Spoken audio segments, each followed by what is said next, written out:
안녕하세요. 내정신 채널 가족 여러분 반갑습니다. 김찬주입니다. 긴 연휴에 이어서 또 이제 쉬게 되었습니다. 이렇게 넉넉한 그런 저녁인 것 같습니다. 함께 해주신 여러분 감사드리고요. 오늘은 우리가 늘 나가고 있듯이 소설 달과 육펜스 그렇게 얇지 않습니다. 그러니까 중편이 아니고 그냥 장편 소설이라고 봐야 할 정도의 길이의 소설인데요. 이 소설을 지난번에 한번 했고요. 두 번째 시간 됩니다. 지난번 첫 시간에는 여기에 나오는 등장인물 찰스 스트릭랜드라는 사람에 대한 얘기가 나오고요. 아무런 특별한 게 없더라. 그러니까 뭐 평범한 사람이죠. 누가 대통령 나오면서 얘기가 보통 사람입니다. 글쎄요. 전혀 보통 사람 같지 않고 별 달고 있었던 사람이 자꾸 보통 사람이라 그럴 때 저는 그때 매우 혼란스러웠습니다. 좀 인간이 갖다 댈 만한 걸 갖다 대야지 저렇게 보통 사람이다라는 걸로 해서 될까? 그런 생각을 한때 한 적이 있습니다만은 아무튼 이 소설의 첫 얘기가 찰스 스트릭랜드, 이 사람은 보통 사람이었다. 그런데 보통 사람이 아니고 그 다음 얘기가 위대한 사람이었다. 그러니까 양극단으로 쫙 갈라지더라는 겁니다. 한쪽은 형편없는 인간, 말도 안 되는 인간으로 그렇게 얘기된다면은 또 한쪽은 위대한 예술가, 자기의 모든 것을 예술이라는 것에 갖다 부은 사람, 이렇게 양쪽으로 갈라지더라는 겁니다. 그 양쪽으로 갈라지는 문제는 이 책이 가진 가장 큰 주제입니다. 다시 말씀드려서 우리 인간이 살아가는 데 있어서 그렇게 간단히 칼로 물 베듯이 그런 것 같은 거지, 칼로 두부 자르듯이 그렇게 쫙 갈라지는 건 없다라는 쪽입니다. 아무튼 그러나 뭐 칼로 두부를 자르든 물을 자르든 뭐 그거보다도 우리는 소설이라는 측면에서 이거를 들여다봤을 때 1919년에, 그러니까 우리가 3.1 운동 벌어질 해에 발표된 소설입니다. 그럼에도 불구하고 이 소설이 표현하는 기법이라든지 소설적 요소라든지 아주 뛰어납니다. 서머싯 모음이 발표한 여러 작품들이 있는데 그중에 대표작입니다. 그래서 대표작 중에 하나를 우리가 가고 있는데 오늘 그 두 번째 시간을 함께 가보도록 하겠습니다. 오늘 할 부분을 요약했는 부분, 또 미리 먼저 알고 가시면 좋겠다는 생각을 가진 부분들이 있습니다. 같이 한번 들어보시겠습니다. 내정신 채널 가족 여러분, 안녕하세요. 자, 오늘은 정말 많은 분들이 사랑하시는 부르의 명작이죠. 바로 서머신 멈의 달과 육펜스에 대해 아주 깊이 파고들어 볼까 합니다. 예술이라는 이상, 달을 쫓아서 안정된 삶과 가족, 그러니까 육펜스로 상징되는 모든 걸 버린 한 남자의 이야기. 아마 다들 잘 알고 계실 거예요. 하지만요, 우리가 익히 아는 이 이야기의 책장들 사이에는 이 소설 전체를 완전히 다른 시각으로 보게 만들 정말 거대한 비밀이 하나 숨겨져 있습니다. 소설 속에 나오는 바로 이 한 문장. 이게 작품의 핵심을 관통하는 수수께끼를 정말 완벽하게 보여주고 있어요. 주인공, 찰스 스트리클랜드라는 인물 말이죠. 도대체 어떤 사람이길래 혐오스럽다와 위대하다는 이 양립 불가능한 평가를 동시에 받는 걸까요? 이 인물은 우리에게 아주 근본적인 질문을 던집니다. 과연 괴물 같은 인간이 걸작을 만들어낼 수 있는가 하는 질문 말이에요. 자, 그렇다면 이 위대하지만 혐오스러운 인간이라는 아주 모순적인 수수께끼를 풀기 위해서 먼저 그의 삶 속으로 한번 깊숙이 들어가 봐야겠죠. 도대체 찰스 스트리클랜드는 어떤 인물이었을까요? 한번 상상해 보세요. 그는 런던 증권가에서 아주 평판 좋고 유능한 중개인이었습니다. 17년 동안 결혼 생활을 유지했고 아이들도 둘이나 있었죠. 누가 봐도 그냥 완벽하고 안정적이고 어찌 보면 좀 지루하기까지 한 그런 삶의 표본이었어요. 그런데 어느 날 갑자기 정말 아무 예고도 없이 이 모든 걸 그냥 헌신작처럼 내던져 버립니다. 그리고 그가 내놓은 설명은 딱 한마디였어요. 그림을 그리고 싶다. 이 한마디 충동 때문에 자신의 전 인생을, 가족의 인생까지 송두리째 날려버린 겁니다. 정말 충격적이죠? 그의 이런 선택 때문에 무려 100년이 넘는 시간 동안 비평가들은 끊임없이 논쟁을 벌여왔습니다. 1919년 책이 처음 나왔을 땐 그저 잔인함을 포장한 예술가 흉내라며 비난받기도 했고요. 하지만 시간이 흘러 2007년에는 사회의 공허한 규범을 거부하고 진정한 자신을 찾아 나선 시대를 앞서간 대담한 천재라는 재평가를 받기도 했죠. 과연 스트리클랜드는 둘 중 어느 쪽이었을까요? 자, 이 미스터리를 푸는 첫 번째 열쇠는 사실 꽤 널리 알려져 있습니다. 바로 스트리클랜드라는 인물이 그냥 상상 속에서만 만들어진 게 아니라는 거죠. 그의 이야기는 한 실존 화가의 삶에서 아주 직접적인 영감을 받아서 탄생했습니다. 네, 바로 후기 인상파의 거장 폴 고갱입니다. 스트리클랜드와 고갱의 삶을 나란히 놓고 보면요. 이건 뭐 거의 거울을 보는 것처럼 놀랍도록 닮아 있어요. 둘 다 원래 직업이 증권 중개인이었고 안정적인 가정을 꾸리고 살다가 어느 날 갑자기 모든 걸 버렸죠. 그리고 문명을 등지고 남태평양의 타히티로 떠났다는 점. 심지어 살아있을 땐 인정받지 못하다가 죽은 후에야 위대한 예술가로 추앙받았다는 점까지. 정말 소름 돋을 정도로 똑같습니다. 자, 그런데요. 바로 이 지점이 중요합니다. 스트리클랜드가 고갱을 모델로 했다는 건 이제는 웬만한 사람들은 다 아는 상식 수준의 이야기가 됐어요. 하지만 여러분, 이게 바로 작가 서머셋 mom이 책 속에 아주 교묘하게 숨겨둔 훨씬 더 깊고 놀라운 진짜 비밀을 가리는 일종의 연막 같은 역할을 하고 있다는 사실 알고 계셨나요? 그러니까 서머셋 mom은 단순히 고갱의 인생 스토리만 빌려와서 스트리클랜드라는 인물을 만든 게 아니었어요. 그게 전부가 아니었던 거죠. 작가가 숨겨둔 진짜 비밀, 이 소설의 핵심을 관통하는 결정적인 단서는 그의 파란만장한 삶이 아니라 바로 그가 남긴 그림, 그 캔버스 위에 있었습니다. 여기서부터가 오늘 이야기의 핵심인데요. 한번 이런 상상을 해보죠. 만약에 소설 속에서 작가가 스트리클랜드가 이런 그림을 그렸다라고 묘사하는 그 작품들이 사실은 그냥 상상으로 지어낸 가상의 그림이 아니었다면 어떨까요? 만약 그게 실제 이 세상에 존재하는 아주 특정한 예술 작품들에 대한 묘사였다면요? 놀랍게도 이건 그냥 추측이 아닙니다. 여러 학술 연구를 통해서 정말 놀라운 사실이 밝혀졌는데요. 소설 속 스트리클랜드의 그림에 대한 몸의 묘사는 사실 그가 직접 눈으로 봤던 실제 고갱의 그림들에 대한 아주 생생하고 구체적인 설명, 다시 말해 시각적 인용이었던 겁니다. 글자로 그림을 그대로 옮겨놓은 거죠. 자, 첫 번째 증거부터 한번 같이 보시죠. 소설 속 화자가 스트리클랜드가 파리의 허름한 작업실에서 그린 초기 정모라 하나를 봅니다. 그러면서 뭔가 좀 이상하고 눈에 거슬리는 느낌을 받았다고 묘사를 해요. 접시는 왜 둥글지 않고 오렌지는 왜 삐딱하게 그려놨을까 하면서요. 그리고 바로 이 그림이 그 소설 속 묘사와 정확히 일치하는 고갱의 실제 작품입니다. 보세요. 화자가 거슬렸다고 말했던 그 둥글지 않은 접시의 정체, 바로 타히티의 전통적인 배 모양 나무 쟁반이었던 거죠. 서머셋 mom은 고갱의 그림을 직접 보고 그 독특한 디테일까지 마치 사진 찍듯이 완벽하게 글로 옮겨놓았던 겁니다. 정말 대단하죠? 증거는 여기서 그치지 않습니다. 이야기 속에서 아주 결정적인 역할을 하는 그림이 하나 등장하죠. 바로 스트리클랜드가 자신을 돌봐준 친구의 아내 블랑슈를 모델로 그린 누드화인데요. 이 그림은 너무나 충격적이어서 결국 그녀의 남편을 파별로 이끌게 됩니다. 서머셋 mom은 이 그림 속 여인의 자세를 아주 구체적으로 묘사하면서 결정적인 힌트를 하나 딱 던져줍니다. 잘 들어보세요. 그 자세는 고전적이었다. 그냥 누드화가 아니라 고전적인 자세였다는 거죠. 이게 바로 작가가 남긴 단서입니다. 그리고 그 고전적인 자세의 정체가 바로 이것입니다. 미술사에 조금이라도 관심 있는 분이라면 바로 아실 텐데요. 당시 엄청난 스캔들을 일으켰던 마네의 걸작, 올렘피아의 바로 그 포즈입니다. 그런데 더 놀라운 사실은 뭐냐면 폴 고갱 역시 이 올렘피아를 직접 보고 따라 그린 모사 작품을 남겼다는 거예요. 서머셋 mom은 이 사실까지 전부 알고 소설 속에 녹여냈던 겁니다.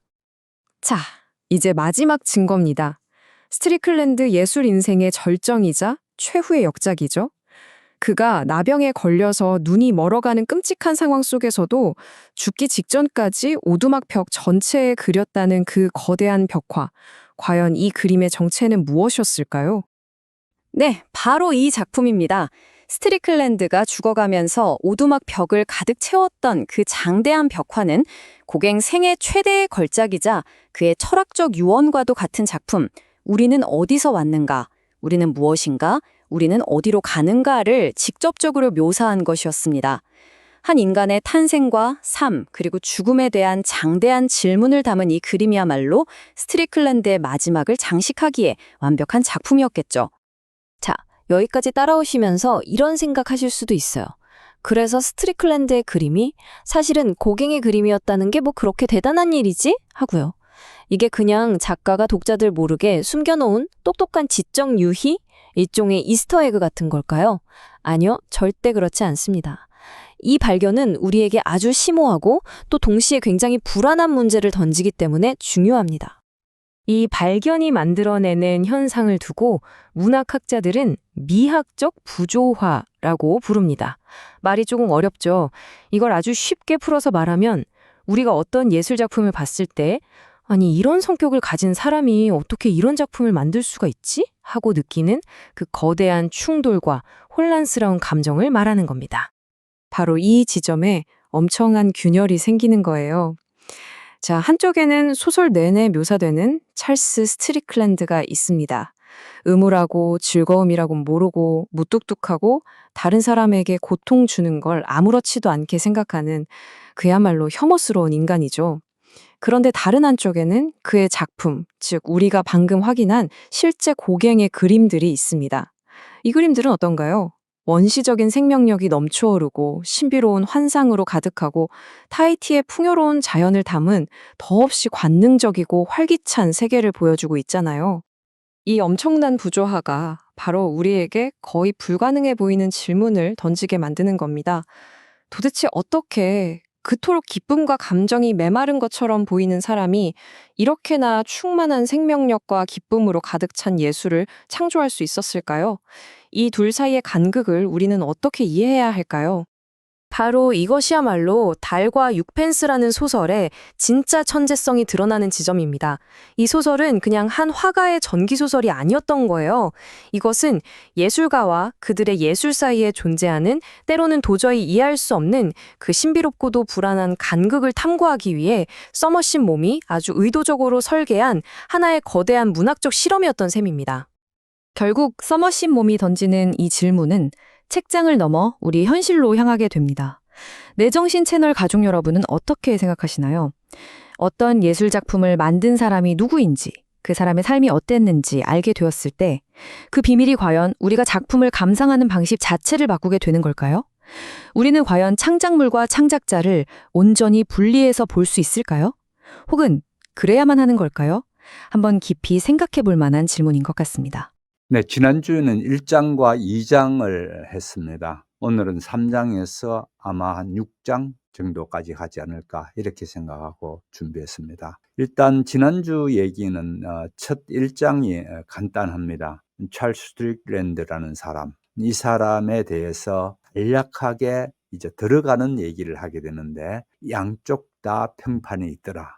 그러니까 찰스 스트릭랜드의 그 아들 로버트 스트릭의 아들이 있었는데 교회 신부였고, 그런데 아버지가 구설수에 오르는 것 때문에 글을 썼다면은 또 한 사람은 찰스 스트릭랜드를 조명하는, 특히 그 작품을 중심으로 조명하는 그런 글도 쓰고, 이렇게 하면서 양쪽 다 이쪽을 얘기하고 저쪽을 얘기하는데, 이 작가, 나라는 사람, 이 화자는 나는 찰스 스트릭랜드가 실제 살았을 때도 같이 화가가 되기 이전의 얘기도 내가 같이 알고 있고 같이 또 파리에서 생활도 했기 때문에 내 나름대로 내가 본 찰스 스트릭랜드는 이런 사람이다라는 것을 앞으로 얘기할 거다. 이 얘기입니다. 그래서 작품에 대한 혹시 뭐 후기 인상주의 화가에 대해서 뭐 알 수 있는가 보다. 안 그러면 폴 고갱에 대한 작품에 대해서 얘기하려는가 보다. 그렇게 생각하시면 안 되고요. 그러면은 미술이나 좋아하는 사람이 관심 갖게 되겠지만은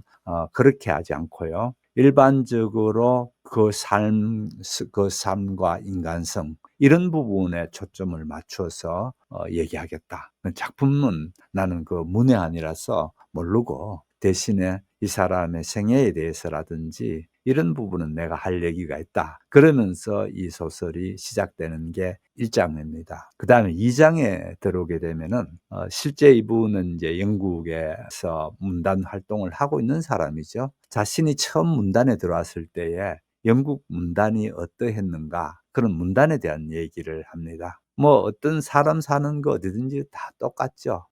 그 얼마나 인세를 많이 받고 적게 받고 또 어디는 선인세를 많이 주고 선인세라는 원고를 쓸 때 계약하거든요. 돈을 많이 주고 적게 주고 뭐 이런 얘기라든지 또 특히 어느 나라든지 작가들은 자기하고 조금만 달라도 심하게 헐뜯는 버릇들이 있습니다. 좀 그런 부분은 저는 뭐랄까 이 사람들이 '하나만 파서 그렇다.'라는 생각이 드는데요. 어떻든 어디든지 관계없습니다. 한국도 그렇고 영국도 마찬가지고 상대 작품들이든지 이런 거에 대해서 비평을 하는 게 아니고 일종의 루머처럼 그런 걸 가지고 막 헐뜯는 경우가 종종 보이거든요. 그런 헐뜯는 얘기를 영국 문단에 대한 얘기를 하면서 또 현재 영국 문단에 젊은이들이 들어와서 "버릇없이 군다." 뭐 이런 얘기도 나오고요. 다시 말씀드리면 이건 1919년에 발표된 소설이었습니다. 그런 얘기들이 나오고 그러면서 인제 얘기가 2 장이 끝났습니다. 끝났고 이제 3 장에 들어오게 됐는데요. 3 장에 들어와서 어떤 얘기가 펼쳐질는지 같이 한번 가 보도록 하겠습니다. 하지만 이런 이야기는 죄다 본론에서 벗어난 이야기이다. 내가 첫 책을 쓴 것은 아주 젊었을 때였다. 운이 좋았는지 그 책이 사람들의 관심을 끌었고 많은 사람들이 나와 알고 지내려고 했다. 내가 처음 런던의 문단에 소개되었던 그 수줍음 많고 호기심 많던 때를 되돌아보노라니 어쩐지 서글픈 마음을 금할 수 없다. 내가 문단을 드나들던 때가 벌써 오래전이거니와 요즘 문단의 기이한 현상을 묘사하고 있는 소설들이 정확하다면 문단도 이제 많이 변한 모양이다. 우선 모이는 동네부터가 다르다. 전에는 햄프스테드, 노팅힐 게이트, 하이스트리트, 켄싱턴 등이었지만 이제는 첼시와 블룸즈버리로 바뀌었다. 그때만 해도 40 아래의 나이는 일종의 영예였지만 이제는 25 이상이면 말도 안 되는 나이였다. 그 당시 우리는 다들 감정을 표현하는 일에 수줍어했던 듯하고 웃음거리가 될까봐 내놓고 잘난 척하지도 못했다. 이들 고상한 보헤미안들의 세계에 정절 같은 것을 대단하게 여기는 문화가 있었다고는 생각하지 않지만 오늘날 만연해 보이는 천박한 난잡성은 없었던 것으로 기억한다. 우리는 점잖은 침묵의 휘장으로 우리들의 기행을 가리는 것을 위선이라 생각지 않았다. 어떠한 것도 노골적으로 언급하지 않았다. 여성은 아직 제 존재의 가치를 다 발휘하지 못하고 있었다. 나는 빅토리아 역 근처에 살았다. 나를 환대해 주던 문인들의 집을 찾아 버스를 타고 먼 길을 다녔던 생각이 난다. 나는 초인종을 누를 용기를 내느라고 한참이나 길을 오르락 내리락 했다.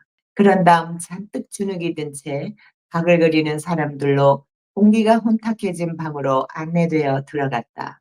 그러고는 이 사람 저 사람 유명 인사들에게 소개되었다. 다들 내 책에 대해서 좋게 말해 주었는데 그 때문에 더 쑥스러워 몸둘 바를 몰랐다. 그들은 내가 똑똑한 말을 하기를 기대하는 것 같았다.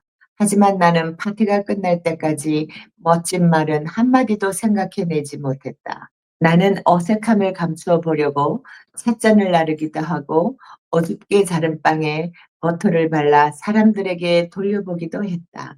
아무도 나에게 주목하지 않기를 바랐다. 명사들을 마음 놓고 관찰하면서 그들의 멋진 대화를 들어보고 싶었던 것이다. 큼지막한 코에 눈이 욕심 사나워 보였던 커다란 몸집의 고집센 여자들이 생각난다. 이들은 옷을 갑옷이나 되는 것처럼 차려입고 있었다. 목소리는 상냥하나 눈빛이 영악했던 조그만 몸집의 생쥐 같은 독신녀들도 생각난다.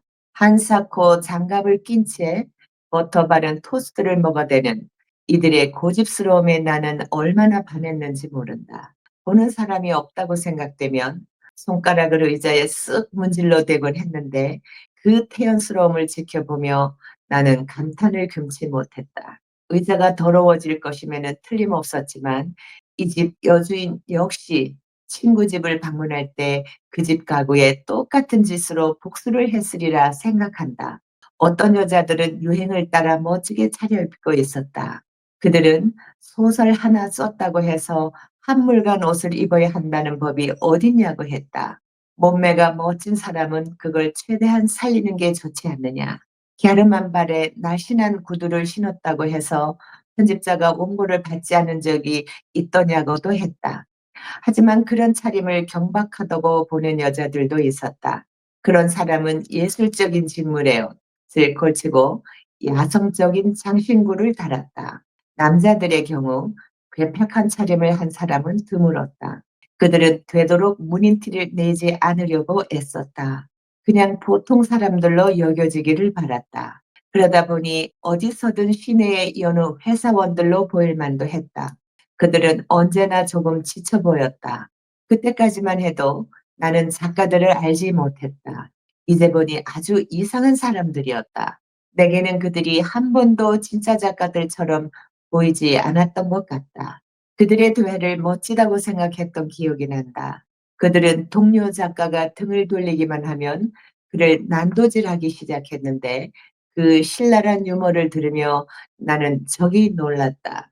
예술가들에게는 보통 사람들보다 유리한 점이 있다. 친구들의 외모와 성격뿐 아니라 작품까지 풍자의 제물로 삼을 수 있기 때문이다. 나는 그처럼 적절하게, 그처럼 유려하게 나 자신을 표현할 자신이 도저히 없었다. 그때만 해도 화술은 하나의 기회처럼 갈고 닦아야 하는 것이었다. 상대방의 말에 재치 있게 응수할 수 있는 기회는 가시나무로 불을 떼서 음식을 만드는 것보다 더 높이 평가받았다. 경구도 아직은 우둔한 사람들이 재치를 흉내내기 위해 상투적으로 갖다 붙일 수 있는 것은 아니었기 때문에 교양인의 잡담에 활기를 불어넣는 역할을 했다. 이 모든 재기발랄한 말들이 지금은 하나도 떠오르지 않아 아쉽기 짝이 없다. 하지만 우리가 몸담고 있는 예술 세계의 반대편에 있던 작가의 생업에 관련된 시시콜콜한 내용으로 이야기가 옮아가면 대화가 참으로 편해졌다. 일단 최근에 나온 책의 장단점을 논하고 나면 화제는 자연스럽게 책이 몇 부나 팔렸는지, 작가가 성금을 얼마나 받았는지, 그 책으로 돈을 얼마나 벌 수 있는지 하는 문제로 넘어간다. 그러고 나서는 이 출판사, 저 출판사를 비교하면서 이곳은 후한데 저곳은 인색하다는 등의 얘기를 했다. 인쇄를 두둑이 주는 데를 가는 게 좋으냐? 아니면 질은 가리지 않고 무조건 책을 잘 내주는 데를 가는 게 좋으냐 하는 문제로 논란을 벌이기도 했다. 어떤 데는 광고가 형편없었고 어떤 데는 잘 해주었다. 어떤 곳은 신식인가 하면 어떤 곳은 구식이었다. 그런 얘기 다음에는 중개인들이 어떻고 또 그 사람들이 따오는 계약 조건들이 어떻고 하는 얘기로 옮아갔다. 편집자들이 어떠하며 그들이 무슨 글을 좋아하고 1,000단어당 원고료를 얼마나 주는가, 돈을 빨리 주는가, 늑장을 부리는가에 대해서도 얘기했다. 대개는 이 모든 것이 아주 로맨틱하게 여겨졌다. 어쩐지 무슨 비밀 결사의 일원이 된 듯한 느낌이었다. 3장 처음 들어가는 부분을 보겠습니다. 하지만 이런 이야기는 죄다 본란에서 벗어난 이야기다. 이렇게 얘기합니다. 스머스 모음은 질질 끌면서 장하게 얘기한다기보다 어떤 부분을 핵심을 정하고 그걸 쭉 치고 들어가서 그 표현한다든지 이야기를 전개하는 능력이 뛰어나다. 이제 이런 얘기를 합니다. 여기도 바로 그런 부분을 있습니다. 앞에 얘기 본론에서 벗어났을지 몰라. 바로 들어가겠어. 그렇게 하면서 바로 들어가는 얘기를 하면서 자기가 문단에 처음에 들어왔을 때 어디에 어느 동네에 살았는가라는 자기가 살고 있는 동네에 대한 얘기를 하고 있고요. 그 다음에 분위기도 좀 얘기를 하고 있고요. 그러면서 나는 빅토리아역 근처에 살았다. 나를 환대해 주던 문인들의 집을 찾아 버스를 타고 먼 길을 다녔던 생각이 난다. 나는 초인종을 누를 용기를 내느라 한참이나 길을 오르락내리락 했다. 이제 초대를 받아서 집에 이제 들어가게 되는데 이 사람이 좀 소심한 어떤 그런 부분을 보게 되죠. 쉽게 그 집 가서 초인종 눌러서 들어가면 될 텐데 오르락내리락 하다가 잔뜩 주눅이 든 채 그렇게 천정을 누르고 방으로 들어가고 사람들께 인도됐는데 이미 사람들이 쭉 와 있었고 여럿 있는 인사들 가운데 소개되고 또 자기는 쑥스러워서 몸을 어디다 둬야 될지 모르겠더라. 이제 그런 얘기합니다. 아무래도 초기에 문단에 들어온 사람으로서 또 이같이 초대를 받아서 들어간 집이니까 상당히 다 모르는 사람들이고 그러다 보니까 좀 어색하겠죠. 나는 어색함을 감추어 보려고 자기가 이제 젊기도 할 뿐더러 무엇보다도 어색함을 감추어 보려고 열심히 찻잔을 나르기도 하고 또 어줍게 자른 빵을 버터에 발라서 사람들께 돌려주기도 하고 그런 일을 했는데 아무도 자기께는 뭐 주목을 하지 않더라는 겁니다. 그러면서 다행인 거는 자기가 여기 온 명사들, 이 집에 초대받아서 온 명사들을 나름대로의 관찰할 수 있는 그런 또 그들의 대화를 엿들 수 있는 그런 기회는 됐다. 그러면서 표현 보십시오. 큼지막한 코에 눈이 욕심사나워 보였던 커다란 몸집의 고집센 여자들이 생각난다.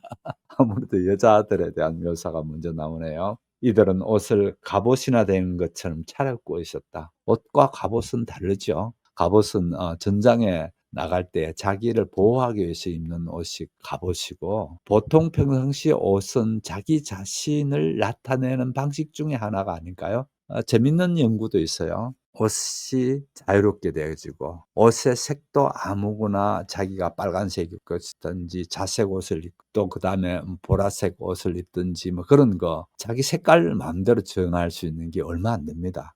그런 식으로 색을 마음대로 할 수 있는 게 얼마 안 되는데 예를 들어서 구라파 지역에서 중세 시대에 자색 옷을 입고 다니다가 걸리게 되면 그냥 그 자리에서 못 빼버립니다. 왜 그런가 하면 자색은 가장 고귀한 색이었기 때문에 서민이 함부로 입으면 안 되는 옷이거든요. 그럴 정도로 옷에 대한 색, 뭐 교황들 입고 나오는 옷 색들 한번 보십시오. 특히 왕들이 입고 나오는 옷 색을 한번 색이 완전히 다르지 않습니까? 이제 이런 거 색에 대한 건데 그게 이제 개인에 대한 거를 못 나타내게 하도록 그렇게 된 시대였고 지금은 뭐 저는 오늘 흰색에 파란 이런 티를 입고 나와서 아주 편한 자세로 이렇게 녹화합니다마는 옷을 뭘 입느냐라는 부분에는 자기 자신을 나타내는 매우 중요한 거죠. 그런데 가만 보니까 여자들이 입고 나온 옷이 갑옷을 입은 것 같더라. 이 표현도 작가다운 표현이죠. 상대로부터 공격을 막고자 하는 옷이 갑옷이라고 했지 않습니까? 자기를 나타내려고 하는 옷이 아니고요. 예, 그런 갑옷을 입은 여자들. 목소리는 상냥하나 눈빛이 영악했던 조그만 몸집의 생쥐 같은 독신녀. 표현 재밌죠? 이게 뛰어난 표현력을 갖고 있습니다. 그래서 지금 읽더라도 와 이렇게 핵심을 탁탁 찍어가면서 표현을 재밌게 해내는 작가는 흔치 않거든요. 그러다 보니까 지금 110년이 지났는데도 여전히 오늘 우리가 이 소설을 읽으면서 뭔가를 찾으려고 이제 그러지 않습니까? 그러니까 영악한 독신녀, 그다음에 또 거기에다 한사코 장갑을 낀 채 버터 발라진 그 빵을 버터 발라져 있기 때문에 장갑에 쉽게 묻히기가 쉽죠. 그런데도 기어코 장갑을 끼고 그같이 버터 발라진 빵을 먹으려고 하는 사람들, 그런 사람들을 이렇게 이제 지켜보면서 그 사람들을 언급하고 있습니다. 버터 바른 그 빵을 먹다가 장갑에 그 버터가 묻을 거 아니에요? 묻으면은 사람들 보고 슬그머니 안 볼 때에 의자에 닦는 쓱 문질러 대는 사람들도 보고 그 태연스러움에 감탄을 금치 못했다. 이제 이런 얘기도 합니다. 그런데 또 그중에는 어떤 여자들은 유행을 따라 멋지게 입고 온 여자도 있더라는 겁니다. 유행을 따라 차려입고 온 옷들도 있는데 그들은 얘기가 소설가라고 해서 멋진 옷을 못 입으라는 법이 어딨나? 한물간 옷만 입으라는 법이 어딨나? 이렇게 하면서 몸매가 멋진 사람은 그걸 최대한 살리는 게 좋지 않느냐. 가름한 발에 날씬한 구두를 신었다고 해서 편집자가 원고를 받지 않은 적이 있더냐고도 했다. 그렇죠? 말은 맞죠. 말은 맞는데 나름대로의 재밌게 그렇게 표현했는 부분을 볼 수가 있고 뭔가 예리한 눈을 여기서 볼 수가 있죠. 하지만 그런 차림을 경박하다고 보는 여자도 있다. 그렇죠? 지금이나 또 마찬가지죠. 어떤 모임에서 보면 모임에서 어떤 사람들의 성향들이 쫙쫙 갈라지는 걸 보게 되죠. 그중에 어떤 사람들은 그렇게 입고 나온 사람들이 경박하다고 그렇게 생각하는 사람들도 있더라는 겁니다. 거기에 비해서 남자들은 비교적 괴팍한 차림을 하는 사람은 별로 없고 되도록 문인의 티를 내지 않으려고 그렇게 애쓰던 모양이 보여진다. 그냥 보통 사람으로 보여지기를 바라는 듯했다. 이제 이렇게 보는 겁니다. 그냥 길거리에서 만났더라면은 여느 회사원들 정도로 그렇게 받지 않을까. 내가 까라고도 못 볼 그런 사람들인 같이 보였다. 이제 보니 아주 이상한 사람들이다. 내게는 그들이 한 번도 진짜 작가처럼 보이지 않았다. 자세히 또 보니까 뭐 일반 사람은 똑같이 보이지 진짜 작가처럼 보이지 않더라는 겁니다. 그중에 그들이 작가처럼 보이지 않더라는 얘기가 그들의 대화를 멋지다고 생각했던 기억이 난다. 그들은 동료 작가가 등을 돌리기만 하면 그를 난도질하기 시작했는데 이제 그래서 그 신랄한 유머를 들으면 나는 적이 놀랐다. 이렇게 작가들은 모이면은 동료 작가들의 덩어리도 되고 난도질을 하는 사람들이구나. 이제 그래서 놀랐다는 겁니다. 예술가에는 보통 사람들의 유리한 점이 있다. 친구들의 외모와 성격뿐만 아니라 작품까지 풍자의 제물로 삼을 수 있기 때문이다. 이같이 외모뿐만 아니고 작품까지도 그같이 구설수에 올려놓고 있더라라는 얘기입니다. 그런데 자기 자신은 뭐 그렇게 유려하게 나 자신을 표현할 자신이 도저히 없었다고 그렇게 얘기합니다. 그때만 해도 화술은 하나의 기회처럼 갈고 닦아야 하는 것이었다 합니다. 로마 시대에 또 그렇죠. 정치인이든지 유명 인사가 되려면 이 말을 잘해야 되고요. 웅변을 잘해야 합니다. 또 그전에도 그리스 시대도 그런 경우를 보게 되죠. 그런 식으로 당시에는 그런 말을 잘한다는 것을 훈련받기도 하고 이제 이랬는데 그래서 이제 화술은 기회처럼 갈고 닦아야 하는 것이었다라는 얘기를 합니다. 하지만 우리가 몸담고 있는 예술 세계의 반대편에 있던 작가들은 작가들의 생업에 대해서 얘기하게 되면 시끌콜콜한 얘기로 나오기 시작하더라는 겁니다. 뭐 원고료를 얼마를 받고 어디에는 뭐 그 고료를 후하게 쳐주고 어떤 데는 인세를 뭐 제대로 안 주고 뭐 이런 얘기들을 그런 얘기들을 하더랍니다. 1,000단어당 원고를 얼마를 주는가 또 돈을 빨리 주는가 넉 장으로 주는가 이런 얘기까지도 자기들 문인들 모여서 얘기하더라. 어쩐지 무슨 비밀 결사의 일원이 된 듯한 느낌이다. 자기들 문인들 모이면서 오늘 주고받는 얘기들을 이렇게 보면서 마치 비밀 결사의 모임처럼 오늘 밤 모임이 이런 얘기였더라라는 얘기입니다. 이런 문인들의 모임에 나가서 문인들의 모임이 어떤 건가라는 거를 일단 한번 이렇게 분위기로 보여주는 거를 봤습니다. 그 무렵 로즈 워드퍼드처럼 내게 친절하게 대해준 사람이 있었을까? 그녀는 남성적 지성에 여성적 주관이 뒤섞인 사람이었는데 그녀의 소설은 너무 독창적이라 사람을 당황하게 만들었다. 어느 날엔가 찰스 스트릭랜드의 부인을 만난 것도 그녀의 집에서였다.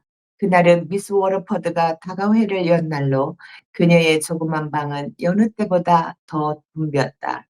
다들 저마다 한마디씩 떠들고 있는 것 같았다. 나만 잠자코 앉아 있자니 어색한 기분이 들었다. 하지만 수줍음이 많았던 나는 얘기에 빠져 있는 사람들 무리에 선뜻 끼어들 용기가 나지 않았다. 어쩔 줄 몰라 하는 내 모습을 보고 주인 노릇을 잘하는 미스 워터포드가 다가와 말을 걸었다. 스틱랜드 부인하고 얘기를 나눠보지 그래요? 당신 책을 침이 마르도록 칭찬하던데 뭐라는 분이시죠? 워낙 아는 것이 없었기 때문에 나는 스트릭랜드 부인이 혹시 유명 작가라면 미리 알아두는 것이 좋다고 생각했던 것이다. 로즈 워터퍼드는 자기 말에 더 무게를 두기 위해 점잖게 눈을 내리깔았다. 오찬회를 잘 여는 사람이에요. 큰 소리로 좀 떠들어주면 당신도 초대할 거예요. 로즈 워터퍼드는 냉소주의자였다. 그녀는 인생을 소설 쓰는 기회 이상으로 보지 않았고 대중을 소설의 소재로 보았다. 대중 가운데 자기의 재능을 알아주는 사람이 있으면 집에 초대하여 아낌없이 대접했다. 그녀는 명사들에게 약한 일반인을 장난스러운 경멸감을 가지고 보았지만 그러면서도 그들 앞에서는 저명한 작가답게 점잖게 처신했다. 나는 스트릭랜드 부인에게 안내되어 10여 분 동안 얘기를 나누었다.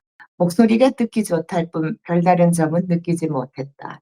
자기 집은 웨스트민스터에 있는데 공사 중인 대성당이 내려다 보인다고 했다. 알고 보니 같은 동네에 살고 있어서 우리는 금방 친근감을 느꼈다. 템스강과 성 제임스 공원 사이에 사는 사람들을 한 동아리로 묶어주는 것은 바로 육해군 백화점이었다. 스트릭랜드 부인은 내 주소를 물었고 며칠 뒤 나는 그녀로부터 점심 초대를 받았다. 별 약속이 없었으므로 나는 기쁘게 초대에 응했다. 너무 이르지 않을까 하여 대성당을 3번이나 돌다가 갔더니 약간 늦고 말았는데 도착하니 벌써 사람들로 꽉 차 있었다. 미스 워터퍼드도 와 있었고 제이 부인, 리처드 트와이닝, 조지 로드도 있었다. 모두 작가들이다. 이른 봄의 맑은 날이었다. 그래서 그런지 다들 기분이 좋았다. 우리는 온갖 이야기를 나눴다. 미스 워터퍼드는 회녹색 옷에 수선화를 들고 파티장에 나갔던 젊은 시절의 탐미적 취향을 따라야 할지 아니면 하이힐과 파리식 드레스를 입게 된 성숙한 나이에 가벼운 멋을 택해야 할지 판단이 서지 않았는지 엉뚱하게 새 모자를 쓰고 나왔다. 새 모자를 쓰니 기분이 좋은 모양이었다. 서로 다 알고 지내는 친구들에게 그녀가 이날처럼 심술궂은 말을 하는 것을 들어본 적이 없다. 외설스러운 말을 하는 것을 재치의 핵심이라고 여기고 있던 제이브이는 새하얀 식탁보마저 붉게 달아오를 이야기를 귓속말로 소곤거리곤 했다. 리처드 트와이닝은 이상야릇한 화제를 꺼내 입에 거품을 물었고 조지 로드는 되먹지 않은 말로 잘난 척하고 싶지 않다는 듯 음식을 집어넣을 때 말고는 입을 열지 않았다. 스틱랜드 부인은 말을 많이 하지 않았지만 방 안의 대화가 고루 이어지도록 만드는 훌륭한 재주를 가지고 있었다. 어쩌다 대화가 끊기면 그때마다 적절한 발언으로 이야기가 다시 이어지도록 했다. 그녀는 37살로 키가 꽤 큰 편이었고 뚱뚱한 정도는 아니었지만 통통했다. 예쁘다고는 할 수 없었지만 상냥한 갈색 눈 덕분인지 얼굴 인상이 사람을 기분 좋게 만들었다. 혈색은 창백한 편이었다. 검은 머리는 공들여 단장했다. 그 자리에 있던 여자 3명 가운데 화장을 하지 않은 사람은 그녀뿐이었다. 그 점이 다른 여자들과 대조되어 소박하고 꾸밈없어 보였다. 식당은 당시의 훌륭한 취향을 보여주고 있었는데 헉 수수했다. 빈나무로 징두리 판벽을 높게 붙이고 초록색 벽지를 바른 벽 위에는 산뜻한 검은 액자에 끼운 휘슬레의 동판허가 몇 장 걸려 있었다. 공장 무늬가 찍힌 초록색 커튼이 가지런히 걸려 있고 숲속을 뛰노는 흰 토끼 무늬가 있는 초록색 양탄자에는 윌리엄 모리스의 영향이 보였다. 벽난로 위에는 네덜란드 델프트산 푸른 자기가 놓여 있었다. 그 무렵에 그와 똑같은 방식으로 치장을 한 식당이 런던에만도 틀림없이 500개는 되었을 것이다. 정결하고 예술적이었지만 단조로웠다. 파티가 끝나 헤어질 때 나는 미스 워터퍼드와 함께 나왔다. 날씨도 화창한 데다 미스 워터퍼드가 마침 새 모자를 쓰기도 해서 우리는 절로 마음이 맞아 공원을 함께 산책하게 되었다. 파티가 참 재미있던데요. 내가 말했다. 음식 맛이 괜찮던가요? 제가 기뜸이 줬거든요. 작가들을 초대하려면 음식을 잘 차리라고. 잘하신 조언입니다.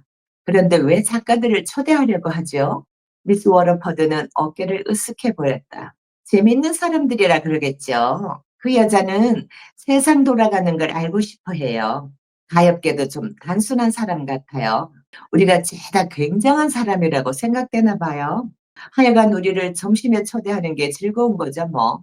우리한텐 나쁠 것도 없고요. 난 그 여자의 그런 점이 좋아요. 지금 생각해보니 햄스테드의 품격 높은 언덕으로부터 저 밑바닥 체이니워크의 스튜디오에 이르기까지 유명 작가라면 사족을 못쓰고 쫓아다니는 이들 가운데서 스트릭랜드 부인은 그래도 제일 순진한 사람이었던 것 같다. 그녀는 시골에서 아주 조용한 소녀 시절을 보냈다. 뮤디 대분 문고에서 내려보낸 책들은 낭만적인 이야기뿐만 아니라 런던의 낭만까지 함께 싣고 왔다.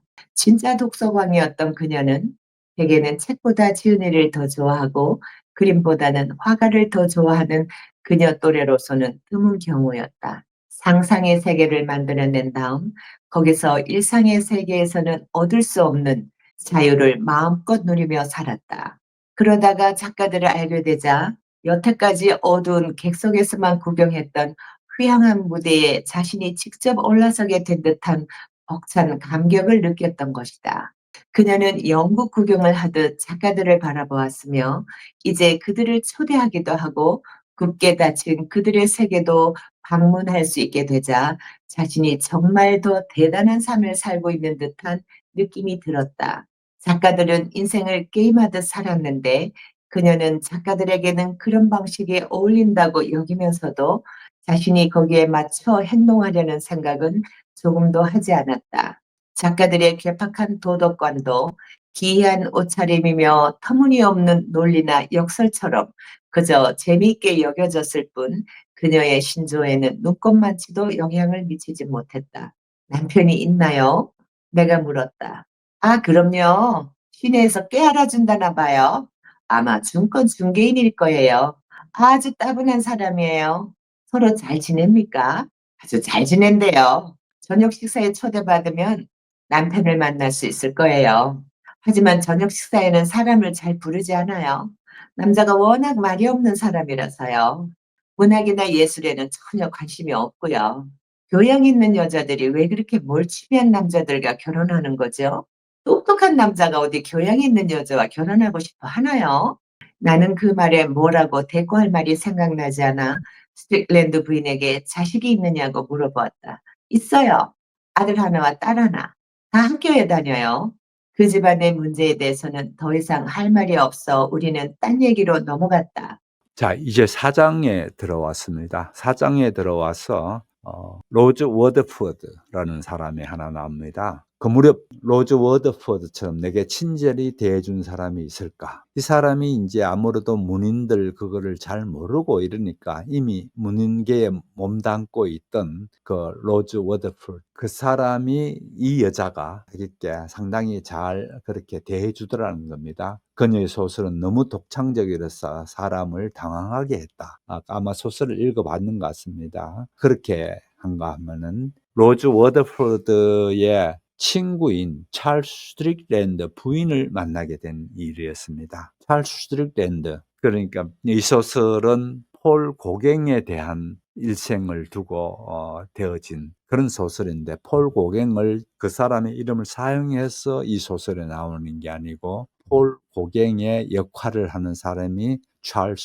스트릭랜드입니다. 그래서 찰스 스트릭랜드가 등장은 안 했고요. 일단은 누구를요? 로즈 워드포드. 이 사람은 누군가 하면 찰스 스트릭랜드 부인의 친구입니다. 이렇게 해서 이 사람은 문인이면서 이렇게 된 사람을 통해서 만난 겁니다. 그날은 미스 워드폴드가 다과회를 연 날로 그녀의 조그마한 방은 여느 때보다 더 붐볐다. 그러니까 이 다과회에 여기를 부른 겁니다. 그래서 다과회에 가서 조그만 방에서 사람들이 모여서 했고 훨씬 더 붐볐다는 얘기입니다. 다들 저마다 한마디씩 더 떠들고 있는 것 같았다. 나만 잠자코 앉았자니 어색한 기분이 들었다. 그렇죠. 잠자코 앉아 있어야지 이런 모임에 나가서 이제 떠들 수는 없겠죠. 하지만 수줍음이 많았던 나는 얘기에 빠져들어 있는 사람에게 무리에 선뜻 끼어들 용기가 나지 않았다. 어쩔 줄 몰라 하는 내 모습을 보고 주인 노릇을 잘하는 미스 워더폴드가 다가와 내게 말을 걸었다. 그렇지 한 사람이 좀 말도 못하고 좀 적응이 힘들어 하면은 주인이 이제 도와줘야 되겠죠. 스트릭랜드 부인하고 얘기를 나눠보시지 그랬어요. 당신 책이 침마르도록 칭찬하던데. 그래서 스트릭랜드 부인은 아마 이 소설을 이 사람이 쓴 소설, 화자가 쓴 소설을 읽었는 것 같습니다. 그러니까 둘이 얘기해 보시죠. 이제 이렇게 제안을 합니다. 뭐 하시는 분이죠? 그러니까 워낙 아는 것이 없었기 때문에 나는 스트릭랜드 부인이 혹시 유명 작가라면 미리 알아두면 좋겠다라는 생각 때문에 물어봤다는 겁니다. 그렇더니만은 로즈 워드포드는 자기 말에 더 무게를 두기 위해 점잖게 눈을 내리깔아 오찬회를 잘 여는 사람이에요. 큰 소리로 좀 떠들어주면 당신도 초대할 거예요. 그래서 오찬회를 잘 여는 사람이니까 한번 그렇게 해보십시오. 그렇게 하니까 그렇게 이제 얘기를 합니다. 오찬회에 초대될 겁니다. 이제 그렇게 하면서 소개합니다. 로즈 워더폴드는 냉소주의자다. 대부분 이제 소설가라든지 그런 사람들이 냉소주의자들이 참 많죠. 제가 볼 때는 일반인보다 훨씬 이쪽 분야의 사람들이 냉소주의자가 많은 것 같습니다. 아무튼 그건 왜 그런지는 모르겠습니다. 왜 그런지는 모르겠으나 아무튼 냉소주의자가 많았고, 로즈 워더포드는 대중소설가였더랍니다. 로즈 워더포드는 사람들의 유명인사들을 자기 집에 잘 초대해서 얘기를 하는 그런 게 있더랍니다. 나는 스트릭랜드 부인에게 이제 안내되어 한 10여 분 동안 얘기를 나누었다는 겁니다. 목소리가 듣기 좋을 뿐 별다른 점을 느끼지 못했다. 자기 집은 웨스트민스터에 있는 공사 중인 대성당이 내려다 보인다고 했고, 알고 보니 같은 동네에 살고 있어서 우리는 금방 친해졌다. 템즈강과 성 제임스 공원 사이에 사는 사람들을 한 동아리로 묶어주는 것은 바로 육해군 백화점이다. 그래서 알고 봤더니 같은 동네에 이제 살더라는 겁니다. 며칠 뒤 나는 그녀로부터 전심 초대를 받았다. 그렇게 해서 이제 서로 같은 동네에 있고 그러니까 전심 초대를 받아서 가게 됐습니다. 별 약속이 없어서 이제 또 그렇게 전심 초대에 가서 참석하는 얘기가 오늘 이제 펼쳐집니다. 일찍 사실은 도착했는데 일찍 가는 게 못하니까 빙빙 또 마찬가지로 그렇게 3번이나 대성당을 돌다가 조금 늦게 이제 이렇게 그 초대받은 데 들어갑니다. 갔더니만은 제이 부인, 리처드 토아닝, 조지 로드 등등 이런 작가들도 있었고, 이런 봄날 맑은 날이었다. 그 얘기합니다. 우리는 온갖 얘기를 꺼냈다. 그래서 뭐 그렇게 모인 거니까 얘기 주제도 가볍겠죠. 그래서 온갖 얘기들을 그렇게 하더라는 겁니다. 서로 다 알고 지내는 친구들에게 그녀가 이날처럼 심술궂은 말을 하는 것을 들어본 적이 없다. 외설스러운 말을 하는 것을 재치의 핵심이라고 여기겠던 제이 부인은 하얀 식탁보마저 붉게 달아올 이야기를 귀속말로 조근거리곤 했다. 그래서 아마 이 작가도 있고 또 작가도 아닌 사람, 제이 부인이라는 사람은 작가가 아닌 것 같습니다. 이 사람은 외설스러운 얘기를 잘 하는 것 같습니다. 꼭 보면 모임에서 또 그런 사람 있죠. 엄담배설을 구수하게 잘 늘어놓고 사람들을 재밌게 해주는 사람이 있듯이 여기도 이제 그런 것 같습니다. 리처드 트와이닝은 이상 야릇한 화제를 꺼내 입에 거품을 물고, 조지 로드는 대먹지 않은 말로 잘난 척하고 쉽지 않다는 듯 음식을 집어넣을 때 말고는 입을 열지 않았다. 그렇죠. 음식을 집어넣을 때 외에는 입을 열지 않았다라는 표현도 참 재밌지 않나요? 이런 표현이 저는 참 작가답게 표현한다. 입을 꾹 다물고 있다 그러면 일반적으로 편한 거죠. 그런데 음식을 입에 넣을 때 외에는 입을 열지 않았다. 같은 입을 다물고 있었다고 하더라도 그렇게 재밌게 했습니다. 스트릭랜드 부인은 말을 많이 하지는 않았지만은 방 안의 대화가 골고루 이어지도록 적절한 발언으로 이야기가 다시 이어지도록 했다. 그녀는 37살로 키가 꽤 큰 편이고, 스트릭랜드 부인이 나옵니다. 자, 이제부터 잘 보셔야 될 게 미스 로저포드에 대해 가지고는 스트릭랜드 부인의 친구라고 했습니다. 미스 로저포드는 문인이고 스트릭랜드 부인은 직업을 갖고 있지 않고 찰스 스트릭랜드의 아내죠. 그러니까 그렇게 되어져 있는데 이 주인공입니다. 찰스 스트릭랜드가 주인공이고 그 다음에 그 주인공의 아내인 지금 아내가 먼저 여기에 이제 소개되고 있는데 37살의 나이고 키도 제법 꽤 크고 그 다음에 뚱뚱한 정도는 아니지만은 통통하다. 그러면서 또 예쁘다고는 할 수 없지만 상냥한 갈색 눈 덕분인지 얼굴 인상이 사람을 좋게 기분 좋게 만드는 사람이었다. 검은 머리는 공도려 단장했다. 자기 집에서 이제 파티가 열렸으니까 좀 그렇게 잘 단장하고 있겠죠. 그 자리에 있던 여자들 가운데에 화장을 하지 않는 사람은 그녀뿐이었다. 그 점이 다른 여자들과 대조되어 소박하고 꾸밈 없이 보였다. 있다. 참 관찰력도 이렇게 매매 이 사람들이 어떤 사람인가를 그렇게 관찰하고 있죠. 식당은 당시에 훌륭한 취향을 보여주고 있었는데 퍽 수수했다. 식당이 이제 수수한 그런 식당이더라는 겁니다. 보통 보면 서양인들은 식당이 이제 제법 크게 되겠죠. 이런 파티를 잘 여는 사람들은 식당을 이제 이렇게 커다랗게 그렇게 만드는 건데 어떻든 그 식당 안을 지금 얘기하고 있습니다. 뭐 식당 안에는 그림이 있는데 숲속을 뛰는 흰 토끼 무리가 있는 초록색 양탄자가 있고 윌리엄 모리스의 영향이 보였다. 뭐 이러면서 네덜란드산 델프트산 푸른 자기가 있고 그 도자기죠. 푸른 자기가 놓여 있고 뭐 등등 이런 식으로 똑같은 방식으로 치장을 한 식당이 런던에마다 틀림없이 500개나 있을 끼다. 그러니까 특별한 건 없고 남들 식당 꾸미듯이 다 그렇게 꾸며놨더라는 얘기를 이렇게 하고 있습니다. 이런 식으로 식당을 해놓은 경우는 런던만 따져서 보더라도 한 500개쯤은 이런 식으로 해놨지 않을까.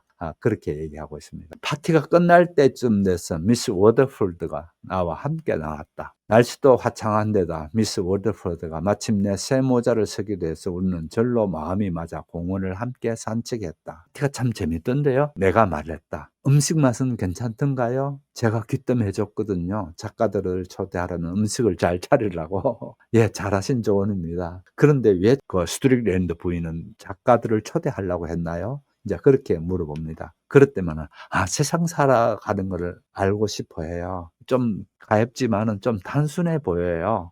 좀 단순하더라는 겁니다. 그러나 나름대로 작가들을 이렇게 초대해서 작가들과 얘기 나누면서 세상을 알고 싶어 하는 게 이제 이분의 의향이 있다. 모임을 갖게 된 의향이다. 이제 이런 얘기입니다. 그 다음에 스트릭랜드 부인에 대한 소개가 나옵니다. 아까도 말씀드렸다시피 주인공의 아내 되는 사람이니까 이 사람에 대해서 이제 미리 얘기해 놓을 필요가 있죠. 그녀는 시골에서 조용한 소녀 시절을 보냈고 뮤디 대본 문고에서 보낸 책들을 아주 낭만적인 이야기뿐만 아니고 런던의 낭만까지 함께 싣고 왔다. 진짜 독서광이었던 그러니까 스트릭랜드 부인은 어떤 사람일까요? 독서광이었다는 거죠. 독서광이었던 그녀는 대개 책보다 지은이를 더 좋아하고 그 책 자체의 작품보다는 그 가에 대해서 더 관심이 많더라는 겁니다. 그림보다는 화가에 대해서 더 관심이 많고 좀 그렇죠.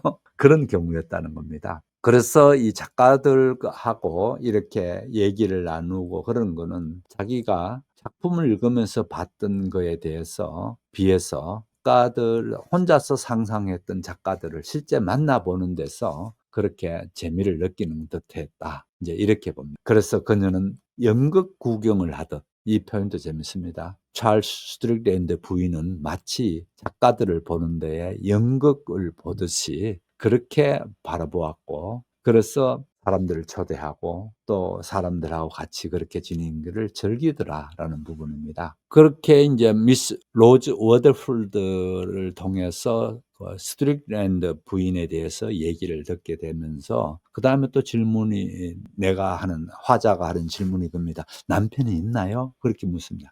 예, 그럼요. 시내에서 꽤나 그 정권 매니저로서 잘하고 있는 사람으로 알고 있습니다. 대신에 아주 따분해요. 아무래도 이제 돈을 다루는 사람들은 좀 따분해질 수밖에 없죠. 특히 정권가에 있는 사람들은 수치를 가지고 얘기하게 되고 수치를 가지고 모든 걸 걸고 이렇게 되다 보니까 좀 따분하겠죠. 그러니까 두 사람 그럼 잘 지내나요? 이렇게 물어봅니다. 예, 잘 지냅니다. 아주 잘 지낸대요. 저녁 식사에 초대받으면 남편을 만날 수가 있을 거예요. 하지만 저녁 식사에는 사람을 잘 부르지 않거든요. 남자가 워낙 말이 없어요. 전공가에 있는 사람이다 보니까 또 말이 없다는 겁니다. 그래서 잘 부르지도 않고 아마 문학이나 예술에 대해서는 저는 관심이 없는 것 같아요. 찰스 스트릭랜드 부인은 어땠습니까?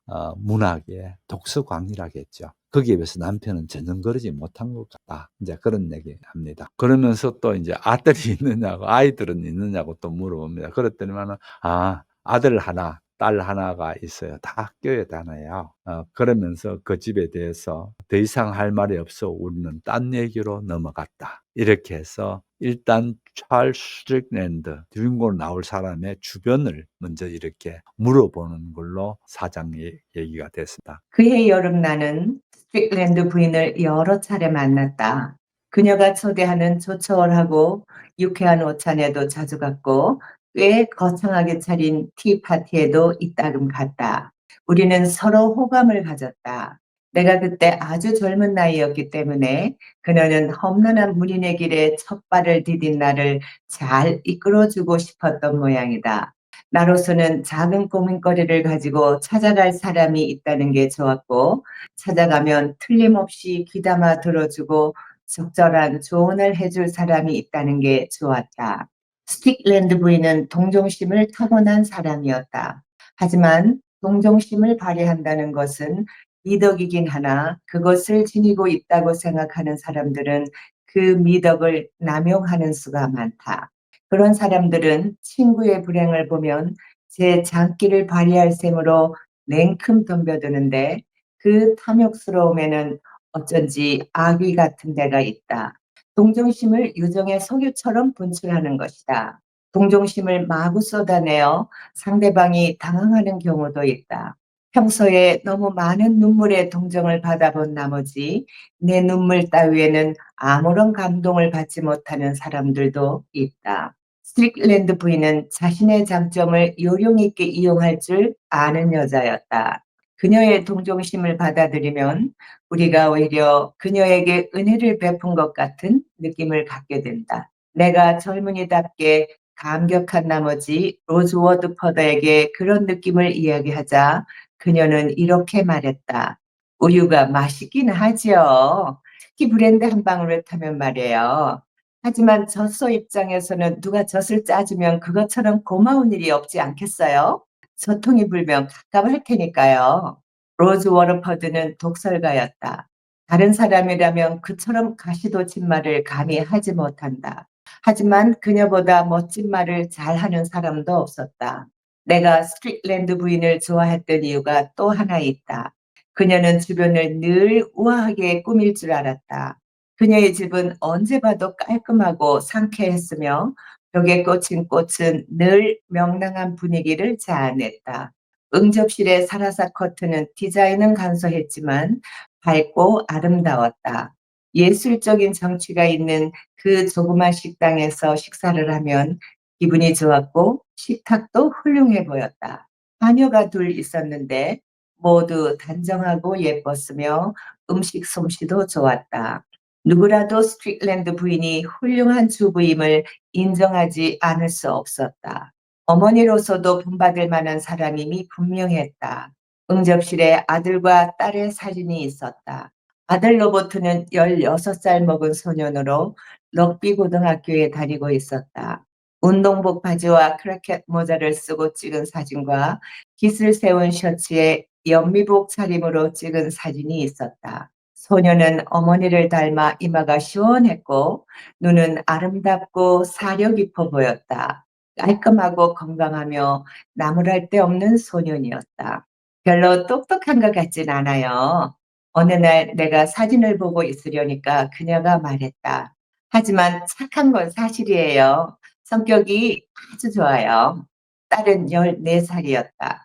어머니처럼 숱이 많은 검은 머리카락을 어깨 위로 풍성하게 내려뜨린 모습이었는데 어머니처럼 표정이 상냥하고 눈도 차분하고 침착했다. 둘 다 어머니를 많이 닮았군요. 내가 말했다. 네, 제 아버지보다 저를 더 많이 닮은 것 같아요. 왜 그분은 한 번 더 만나게 해주시지 않습니까? 만나보고 싶으세요? 그녀는 미소를 지으면서 언제 보아도 아름다운 미소였다. 얼굴을 살짝 붉혔다. 그만한 나이의 여자가 그처럼 쉽게 얼굴을 붉히는 건 이상한 일이었다. 아마 이런 순진한 면이 그녀의 가장 큰 매력인지도 몰랐다. 그런데 그이는 문학에 대해서는 문외한이거든요. 그녀가 말했다. 그 방면은 전혀 교양이 없어요. 그녀는 이 말을 흉보듯이 한다기보다 애정이 깃든 어조로 했다. 제일 큰 단점을 대뜸 인정해버림으로써 친구들의 비방으로부터 남편을 보호하려는 듯이 증권거래소에 다녀요. 전형적인 주식 중개인이죠. 만나시면 아주 따분하실 거예요. 부인께도 따분하게 대하시나요? 저야 그이와 결혼한 사람 아니에요. 전 그이가 아주 좋아요. 수줍음을 감추려는 듯 그녀는 생긋 웃었다. 로즈 워터퍼드가 그런 고백을 들었다면 틀림없이 한마디쯤 흠보는 소리를 했을 게 분명하거니와 내 입에서도 혹시 그런 소리가 나오지 않을까 걱정이 되었던 모양이다. 그녀는 잠시 망설였다. 눈빛이 더 상냥스러워졌다. 그이는 자기가 똑똑하다고 생각지 않아요. 증권 거래소에 다니긴 하지만 돈을 많이 버는 것도 아니고요. 하지만 마음씨만은 착하고 다정하지요. 저도 아주 좋아하게 될 것 같습니다. 언제 한번 저녁 식사에 조용히 부를게요. 하지만 오시더라도 각오는 하세요. 나중에 따분해 혼났다고 탓하지 마시고요. 자, 여기는 5장에 들어왔습니다. 그의 이름 나는 스트릭랜드 부인을 여러 차례 만났다. 그녀가 초대하는 초촐하고 유쾌한 오찬에도 자주 갔고 꽤 거창하게 차린 티파티에도 이따금 갔다. 서로 호감을 가졌다. 아무튼 그때 나는 젊은 나이였기 때문에 그녀는 험한 문인의 길에 첫 발을 디딘 나를 어떻게 잘 이끌어주고 싶었던 모양이다. 그래서 스트릭랜드 부인이 가만 보니까 이 사람의 성격이 남을 잘 도와주고 싶어하는 그런 사람이었더라는 겁니다. 어느 정도로 그런가 하면은 타고난 동정심을 갖고 있는 사람이었고, 들어는 이같이 이 타고난 동정심이 큰 미덕으로 생각해서 자칫 오남용하는 경우도 있더라. 이제 이런 얘기입니다. 이런 부분도 작가가 사람을 판단하고 사람을 보는 아주 예리한 눈을 볼 수가 있죠. 그렇게 예리하게 스트릭랜드 부인에 대해서 그렇게 얘기합니다. 그러나 그녀가 가지고 있는 그런 동정심은 마치 석유가 나오는 유정을 파낼수록 계속해서 석유가 나오듯이 이제 그렇게 동정심은 마구 쏟아내서 들어는 상대편을 당황하게 하는 경우도 있는 것 같더라. 평소에 너무 많은 눈물의 동정을 받아본 나머지 내 눈물 따위는 아무런 감동을 받지 못하는 사람들도 있다. 스트릭랜드 부인은 자신의 장점을 요령 있게 이용할 줄 아는 여자였다. 그녀의 동정심을 받아들이면 우리가 오히려 그녀에게 은혜를 베푼 것 같은 느낌을 받게 된다. 내가 젊은이답게 감격한 나머지 로즈 워드포드에게 그런 느낌을 이야기하자 그녀는 이렇게 말했다. 그 미스 로즈포드는 좀 이렇게 아까 앞에 보게 되면 좀 냉소적인 사람이라 했죠. 그랬더니만은 얘기가 이같이 동정심을 베푸는 거는 마치 젖소가 젖이 꽉 찼을 때에 이 젖을 내보내줘야 시원하지 않느냐. 그거하고 같다. 그런 식으로 표현을 하고 있습니다. 이 부분도 재밌게 표현되고 있죠. 아무튼 어머니로서도 본받을 만한 사람임이 분명했다. 그래서 아마 미세스 스트릭랜드를 봤을 때에 어머니로서도 참 그런 것 같고 벽에 있는 사진을 봤을 때에 아이들도 아주 잘 똑똑하게 잘 키워난 것 같고 딸은 14살이고 아들은 16살이고 그렇게 딸과 아들 이렇게 뒀더라는 겁니다. 어머니를 많이 닮았군요. 이제 그렇게 아이들 사진을 보면서 그 얘기를 합니다. 네, 제 아버지보다 저를 더 많이 닮은 것 같아요. 왜 그분은 한 번 또 만나게 해 주시지 않겠습니까? 이렇게 이제 묻습니다. 그러니까 만나보고 싶으세요? 그녀는 미소를 지으며 언제 보아도 아름다운 미소였다. 얼굴을 살짝 붉혔다. 그 여자의 나이가 그처럼 쉽게 얼굴을 붉히는 건 이상한 일이었다. 아마 이런 순진한 면이 그녀의 가장 큰 매력일지 모른다. 미세스 스트릭랜드에 대해서 계속해서 얘기하고 있는 부분을 봅니다. 그러면서 자기 남편은 증권거래소에 다니고 있고 전형적인 주식 중개인이고 만나시면 아주 따분하실 거예요. 그렇게 얘기를 해줍니다. 그러면서 또 다른 얘기도 합니다. 그이는 자기가 똑똑하다고 생각하진 않아요. 정권 거래소에 다니긴 하지만 돈을 많이 버는 것도 아니고 하지만 마음씨 하나만은 착하답니다. 그렇게 남편을 그렇게 소개한다 할까요? 그렇게 남편에 대해서 얘기하고 있는 부분을 봅니다. 저녁 식사에 조용히 부를게요. 그렇게 해서 다음에는 저녁 식사에 부르겠다는 얘기를 하게 됩니다. 마침내 찰스 스트릭랜드를 만나긴 했지만 그저 얼굴이나 익힐 정도밖에는 되지 않았던 상황에서였다. 어느 날 스트릭랜드 부인이 쪽지를 보내왔다. 그날 저녁에 만찬 모임이 있는데 손님 가운데 하나가 못 오게 되었으니 대신 자리를 좀 메워줄 수 없겠느냐는 것이었다. 그러고는 이렇게 덧붙였다. 아주 지루하시리라는 걸 미리 말씀드리는 편이 좋겠군요. 워낙 따분하기 짝이 없는 파티입니다만 와주시면 더없이 고맙겠습니다. 저와 따로 이야기할 기회도 있을 것입니다. 이럴 때는 응하는 게 아는 사람 간의 도리였다. 스트릭랜드 부인이 나를 소개하자 남편은 덤덤하게 손을 내밀었다. 그녀는 명랑하게 남편을 돌아보며 가벼운 농담을 던졌다. 내게도 남편이 있다는 걸 보여주려고 이분을 초대했어요. 믿지 않으시려는 것 같아서요. 전혀 우습지는 않지만 농담을 알아들었다는 뜻으로 사람들이 흔히 그러듯이 스틱랜드는 예의상 가볍게 소리내어 웃었을 뿐 대꾸는 하지 않았다. 손님들이 새로 도착하여 주인이 그쪽에 신경을 쓰게 되자 나는 혼자가 되고 말았다. 이윽고 올 사람이 다 와서 식사 시간이 되기를 기다리는 동안 나는 내가 상대하기로 되어 있는 여자와 얘기를 나누면서 문명인이란 참으로 이상한 관습을 생각해내어 짧은 인생을 이런 따분한 일에 낭비하고 있구나 하고 생각했다.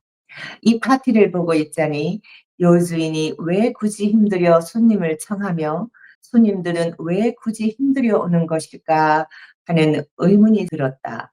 모두 10명이었다. 다들 무심하게 만나서 안도감을 느끼며 헤어진다. 이것은 물론 순전히 사교적인 모임이었다. 스트릭랜드 부부는 별 관심도 없는 많은 사람들에게 저녁 식사 빚을 지고 있었기 때문에 그들을 초대했으며 그들은 초대를 수락했던 것이다. 왜? 부부만 마주 앉아 식사를 하면 따분하니까. 하인들에게도 쉴 시간을 주어야 하니까. 거절할 만한 이유가 없기 때문에. 상대방이 자기들에게 저녁 식사를 빚지고 있으니까. 등등이 대개의 이유였다.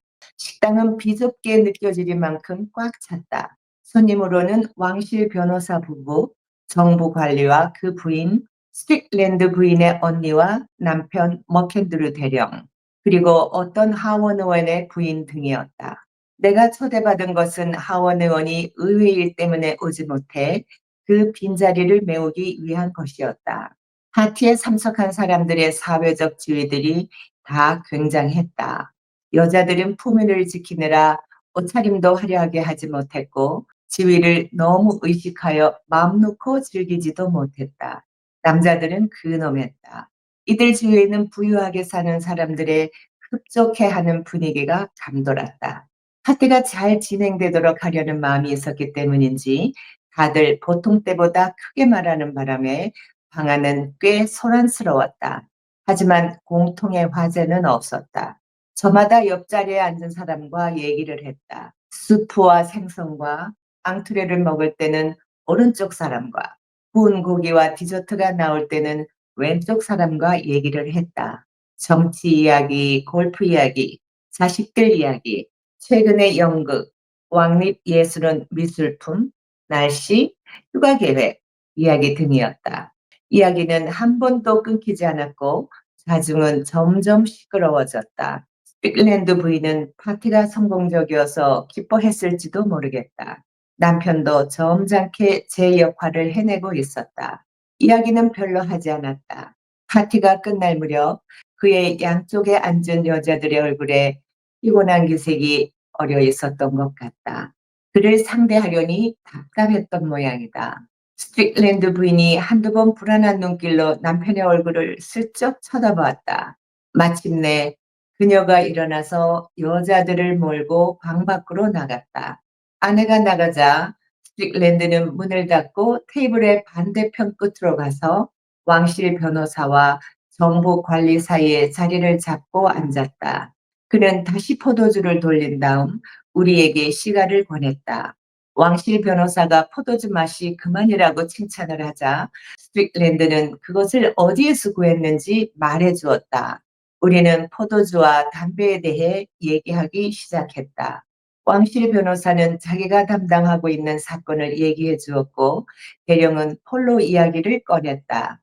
나는 별로 할 말이 없었기 때문에 잠자코 얌전하게 주위 대화에 관심을 보이려고 애썼다. 아무도 내게 신경을 쓰지 않아 나는 마음 놓고 스트릭랜드를 관찰할 수 있었다. 그는 생각했던 것보다 큰 사람이었다. 왜 내가 그를 가냘프고 보잘것없는 외모를 가진 사람일 거라고 생각했는지 모르겠다. 알고 보니 어깨가 떡 벌어진 건장한 사람이었고 손발도 큼지막했다. 야회복을 입은 모습은 어색했다. 어쩐지 마부가 파티를 위해 정장을 한 듯한 느낌이었다. 마흔쯤 먹은 사람으로 잘생기지는 않았지만 그렇다고 못생긴 편은 아니었으며 오히려 용모는 준수한 편이었다. 하지만 이목구비가 모두 필요 이상으로 조금씩 커서 못생겨 보였다. 면도를 말끔히 해서 커다란 얼굴이 거북살스러울 만큼 벌거벗은 느낌을 주었다. 붉은 빛이 도는 머리카락을 아주 짧게 깎았고 조그만 눈은 푸른색 같기도 하고 회색 같기도 했다. 전체적으로 평범한 인상이었다. 스트릭랜드 부인이 왜 남편을 두고 난처하게 여기는지 알만했다. 예술계 사람들과 어울리고 싶어하는 여자에게 그는 분명 자랑거리는 되지 못했다. 사교에는 재능이 없음이 분명했다. 특이한 남자는 그런 재능 없이도 살 수 있다. 그렇다고 이 남자에게 보통 사람들과 구별될 만한 어떤 괴평함이 있는 것도 아니었다. 그저 선량하고 따분하고 정직하고 평범한 사람이었다. 이 사람의 높은 인품을 존경할 수는 있을지언정 아무도 그와 사귀려 들지는 않을 것 같았다. 아무런 특징이 없는 사람이었다. 아마도 훌륭한 시민, 좋은 남편이자 아버지, 정직한 중개인일 수는 있겠지만 그에게 시간을 낭비할 이유는 없어 보이는 사람이었다. 이제 사교처는 활기를 잃고 막바지에 접어들고 있었다. 내가 아는 사람들은 죄다 어디론가 떠날 준비를 하고 있었다. 스틱랜드 부인은 가족을 데리고 노폭 해안으로 떠난다고 했다. 애들 해수욕하기에 좋고 남편 골프 치기에 좋은 곳이라는 것이었다. 우리는 작별 인사를 나누고 가을에 다시 만나기로 했다. 런던을 떠나는 날이었다. 백화점에서 나오다가 나는 아들과 딸을 데리고 나온 그녀를 만났다. 그녀도 나처럼 런던을 떠나기 전에 마지막 쇼핑을 하러 나왔던 것이다. 다들 더위에 지쳐 있었기 때문에 나는 함께 공원에 가서 아이스크림이나 먹자고 했다. 스트릭랜드 부인은 아이들을 자랑하고 싶은 마음에 내 제안을 선뜻 받아들였던 것 같다. 아이들은 사진에서 본 것보다 훨씬 더 귀여워서 과연 자랑스러워 할 만했다. 내가 젊은 사람이어서 그런지 아이들은 내 앞에서 스스럼 없이 자기들끼리 이런저런 이야기를 즐겁게 주고받았다. 헉 귀엽고 건강한 아이들이었다. 나무 그늘에 앉아 있노라니 기분이 상쾌하고 좋았다. 1시간쯤 지나서 부인 일행이 택시를 타고 집으로 돌아간 뒤 나는 평소에 다니던 클럽 쪽으로 어슬렁어슬렁 걸어갔다. 나는 좀 외로운 기분이 들었던 것 같다. 언뜻 엿보았던 그 단란한 가족의 모습을 다시 떠올리며 은근히 부러움을 느끼고 있었다. 그들은 서로 깊이 사랑하는 것처럼 보였다. 남들은 알아들을 수 없는 농담을 자기네끼리 주고받으며 몹시 재미있어 했다. 찰스 스트릭랜드가 따분한 사람이라고는 하나 그건 아무래도 말재주만을 기준으로 따졌기 때문일 것이다. 하지만 그는 자신의 환경에 적합한 머리를 갖추고 있었다. 그것이야말로 상당한 성공뿐만 아니라 행복까지도 보장해주는 요건이 아닐까. 스틱랜드 부인은 매력적인 여자인데다 남편을 사랑했다. 나는 그들의 삶을 머릿속으로 그려보았다. 골치 아픈 모험에 시달려 본 적이 없고 정직하고 점잖다. 또한 의젓하고 귀여운 두 아이들 덕분에 그는 종족과 계급의 정상적인 전통이 운명처럼 이어지리라는 것도 의심할 수 없었거니와 그것도 전혀 의미가 없지는 않았다. 그들은 서서히 늙어갈 것이며 아들과 딸은 성년이 되어 때가 되면 결혼을 하게 될 것이다. 한쪽은 예쁜 아가씨로 자라 장차 건강한 아이들의 어머니가 될 것이고 한쪽은 잘생기고 사내다운 남자로 자라 틀림없이 군인이 될 것이다. 그리고 마침내 풍족한 가운데 품위 있게 은퇴하여 자식들의 사랑을 받으면서 행복하고 보람 있는 생활을 마음껏 누리다가 무덤에 묻힐 것이다. 하기야 수많은 부부들이 다 이런 식으로 산다. 이런 유형의 삶의 방식에는 소박한 아름다움이 있다. 이런 삶은 잔잔한 시냇물이 푸른 초원의 아름다운 나무 그늘 밑으로 굽이굽이 흘러가 이윽고 드넓은 바다로 흘러드는 모습을 연상시킨다. 그런데 그 바다는 너무 평온하고 너무 조용하고 너무 초연하여 불현듯 알 수 없는 불안감을 불러일으킨다. 대부분의 사람들이 추구하는 그런 삶에 어딘가 문제가 있다고 느꼈던 것은 그 무렵에도 강했던 내 타고난 기벽 때문이었는지도 모르겠다. 나도 그런 삶이 갖는 사회적 가치를 인정하고 있었다. 거기에는 잘 정돈된 행복이 있었다. 하지만 내 혈기는 좀 더 거친 삶의 방식을 원했다. 그처럼 쉽게 얻을 수 있는 기쁨에는 무엇인가 경계해야 할 점이 있는 것 같았다. 내 마음속에는 더 모험적으로 살고 싶은 욕망이 있었다. 변화를, 그리고 미지의 세계가 주는 흥분을 체험할 수만 있다면 험한 암초와 무서운 여울도 헤쳐나갈 각오가 되어 있었다. 이제 6장에 들어와서 마침내 오늘 이 소설의 주인공인 찰스 스트릭랜드를 만나는 날입니다. 어느 날 스트릭랜드 부인 쪽에서 쪽지를 보내왔다. 그날 저녁 만찬회가 있는데 이 만찬회에 한 사람이 못 오게 됐다는 겁니다. 그래서 그 빈자리를 채워줄 수 있겠느냐라고 물으면서 그 다음 얘기가 아주 지루하시라는 걸 미리 말씀드리는 편이 좋겠군요. 워낙 따분하게 짝이 없는 파티입니다. 와주시면 더없이 고맙겠습니다. 저와 따로 이야기할 기회도 있을 겁니다. 예, 그렇게 했습니다. 그렇게 했더니 당연히 저녁 식사를 같이 하기로 한 얘기도 있고 가는 길 도르겠다 싶어서 그렇게 찾아갑니다. 찾아갔더니만은 스트릭랜드 부인이 남편을 그냥 덤덤하게 소개하면서 스트릭랜드 부인이 하는 얘기가 있습니다. 내게도 남편이 있다는 걸 보여주려고 이분을 초대했어요. 믿지 않으시는 것 같았어요. 이제 이렇게 농담을 합니다. 그렇다면 전혀 우습지 않지만 농담을 알아들었다는 뜻으로 사람들이 흔히 그렇듯이 스트릭랜드는 예의상 가볍게 소리내어 웃었을 뿐 대꾸는 하지 않았다. 스트릭랜드가 언뜻 보게 되면은 사람이 그렇게 사교적이라든지 좀 뭐랄까요, 그런 부분은 잘 안 보이죠. 그냥 이렇게 웃고만 있고 그렇게 되는 부분을 봅니다. 이윽고 올 사람이 다 와서 저녁 식사 시간이 되었다. 그래서 저녁 식사 시간이 되니까 이제 서로 그 식당이 비좁게 느껴지리만큼 손님으로 꽉 찼다. 이제 손님의 면면들이 나옵니다. 왕실 변호사 부부, 그 다음에 정무관리 부인, 그 다음에 스트릭랜드 부인 언니와 남편 머켄류 대령, 이제 머켄류 대령을 아셔야 됩니다. 조금 있다가 연결되기 때문에 그렇습니다. 그리고 어떤 하원 의원 부인 등이다. 그 하원 의원은 오늘 의회에서 갑자기 일이 있어서 못 오게 돼서 그 빈자리를 자기가 채우러 온 사람으로 되어져 있다는 걸 알게 됩니다.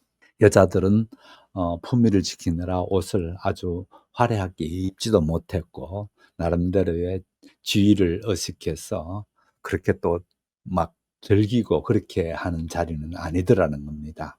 남자들은 또 하나같이 건엄했고, 그렇죠? 왕실 변호사 뭐 이렇게 되어지니까 나름대로의 한 자리들 하는 사람이니까 더 그렇겠죠.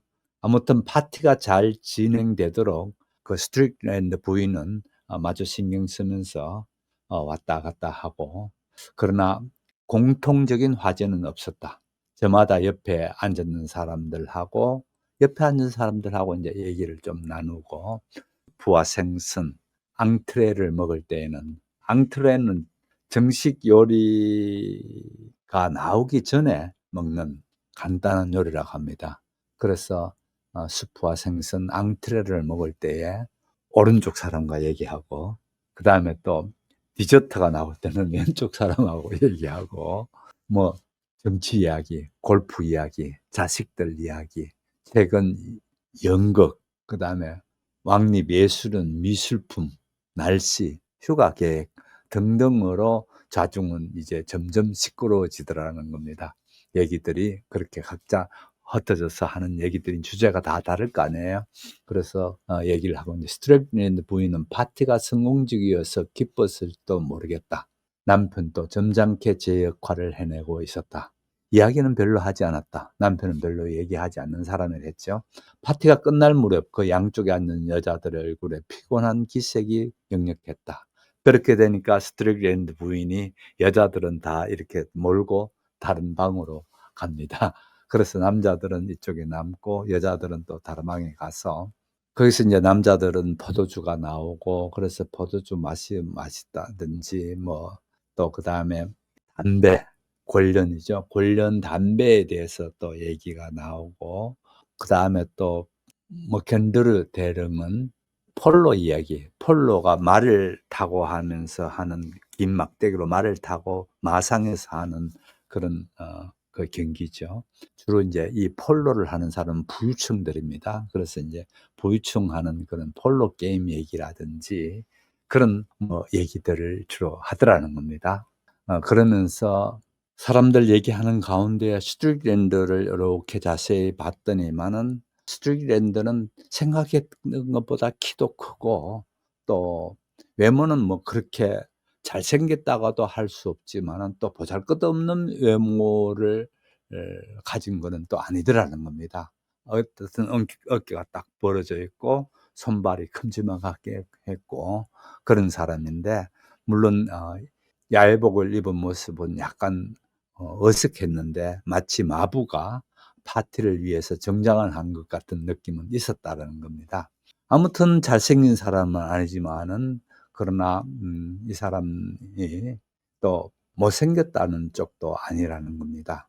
하지만 이목구비가 좀 커서 못생긴 것처럼 보일 수도 있었다라는 게 스트릭랜드에 대한 그 기술입니다. 붉은 빛이 도는 머리카락은 짧게 깔았고, 조그마한 푸른 눈 같기도 하고 또는 회색 눈 같기도 했다.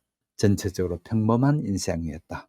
스트릭랜드 부인이 왜 남편을 두고 좀 난처해하는지, 그가 분명한 자랑거리라든지 그런 특기가 없는 것을 아마, 그래서 좀 남편에 대해서 소개할 때는 좀 난처해하는 게 아니었는가, 이제 이렇게 봅니다. 분명한 거는 사교에는 전혀 재능이 없이도 살 수 있는 사람인 것 같다. 이제 그런 얘기고요. 아무튼 이렇게 해서 아무런 특징도 없고 좋은 남편이자 정직한 주식 중개인일 수 있지만 그에게 시간을 낭비할 이유는 없어 보이는 사람 같았다. 이 얘기입니다. 자, 그래서 여기까지 스트릭랜드에 대한 얘기가 이제 소개가 되어졌고요. 이제 곧 이어서 다음 주에 오게 되면은요, 엄청난 갈등이 이제 벌어지기 시작합니다. 지금까지는 요 사람들, 요런 사람, 요런 사람들은 어떤 사람인가를 보여주게 되고요. 다음 주에 되게 되면 이제 사건이 마구 급박하게 돌아가게 되거든요. 그래서 요 사람들, 오늘 등장하는 사람들의 면면들이 다음번 사건에 참조될 수 있는 사람들이 여기에 쭉 나왔다. 이렇게 보시면 되겠습니다. 오늘 또 이렇게 함께 해주신 여러분 대단히 감사합니다. 우리가 이같이 여러분의 적극적인 호응에 의해서 이렇게 쭉 가고 있습니다. 제가 한 번 더 당부드리지만은, 우리 여기 댓글을 좀 많이 남겨주신다든지, 또 안 그러면은 실시간으로 할 때에 프리미어 영상이라 합니다만 이 프리미어 영상을 할 때에 나와서서 질문하실 거 있으면 직접 질문하셔도 제가 거기에 보고 있다가 또 답 들을 수도 있고 하니까요. 소통이 좀 됐으면 좋겠다 이 이야기입니다. 다시 말씀드리게 되면 소통은 왜 중요한가 하면요. 여러분이 얼마나 따라오고 있는지 얼마나 이해하셨는지를 봐가면서 제가 이 난이도를 조정한다든지 또 이 속도를 조정한다든지 여러 가지가 조정돼야 되거든요. 제 혼자서 해버리면 안 됩니다. 그래서 여러분이 어떻게 이해하시고 어떻게 따라오시나를 보기 위해서 제가 자꾸 댓글 부탁합니다. 댓글 주세요. 이 얘기를 하고 있으니까요. 여러분 꼭 해주세요. 돈은 안 주셔도 됩니다. 댓글은 반드시 주셔야 됩니다. 돈을 주시기는 오히려 불편하니까요. 댓글은 주실 때마다 엄청 기쁨이 됩니다. 함께 해주신 여러분 대단히 감사합니다. 다음 주에 또 뵙겠습니다. 안녕히 계십시오.